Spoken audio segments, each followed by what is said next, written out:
Very chilling video just released there by the al-shabaab. Well, to talk about this a little more, let's talk to someone who was on the ground when these attacks happened and who covered those events extensively. We're joined by John Allen Namu, who is in our city centre studio.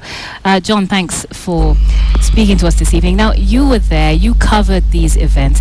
Did you see anything in the video that would maybe remind you of something you saw while you did cover these events? Are there any parallels that you can draw between the two?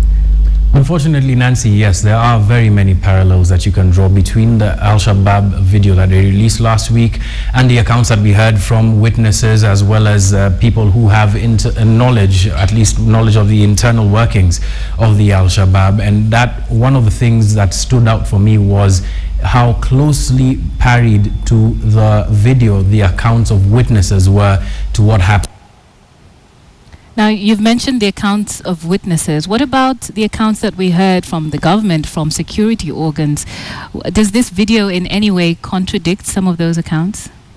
Okay, looks like we've lost John there. We'll try and get him back. In the meantime, in The Hague, International Criminal Court Chief Prosecutor Fatou Bensouda has got the green light to appeal a decision to refer the Kenyan case against President Uhuru Kenyatta to the Assembly of State Parties.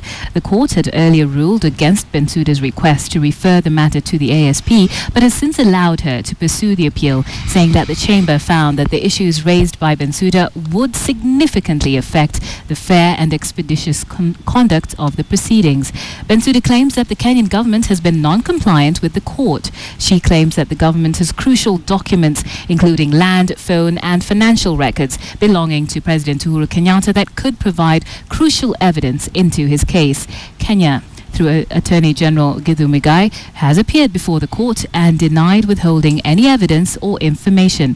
Bensouda, who withdrew charges against the president on the 5th of December, will now present her case before the appeals chamber. Should the appeals chamber grant her request and refer the case to the Assembly of State Parties, then the fate of Uhuru and indeed Kenya will lie in the hands of a diplomatic committee that will be constituted to investigate the issue.